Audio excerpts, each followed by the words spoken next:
بسم الله الرحمن الرحيم يا أيها المزمل قم الليل إلا قليلا نصفه أو انقص منه قليلا أو زد عليه ورتل القرآن ترتيلا إنا سنلقي عليك قولا ثقيلا إن ناشئة الليل هي أشد وطئا وأقوم قيلا إن لك في النهار سبحا طويلا واذكر اسم ربك وتبتل إليه تبتيلا رب المشرق والمغرب لا إله إلا هو فاتخذه وكيلا واصبر على ما يقولون واهجرهم هجرا جميلا وذرني والمكذبين أولي النعمة ومهلهم قليلا إن لدينا أنكالا وجحيما وطعاما ذا غصة وعذابا أليما يوم ترجف الأرض والجبال وكانت الجبال كثيبا مهيلا إنا أرسلنا إليكم رسولا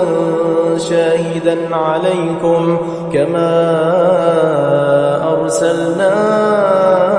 إلى فرعون رسولا فعصى فرعون الرسول فأخذناه أخذا وبيلا فكيف تتقون إن كفرتم يوما يجعل الولدان شيبا السماء منفطر به كان وعده مفعولا إن هذه تذكرة فمن شاء اتخذ إلى ربه سبيلا إن ربك يعلم أنك تقوم أدنى من ثلثي الليل ونصفه وثلثه وطائفة من الذين معك والله يقدر الليل والنهار علم أن لن تحصوه فتاب عليكم فاقرؤوا ما تيسر من القرآن علم أن سيكون منكم مرضى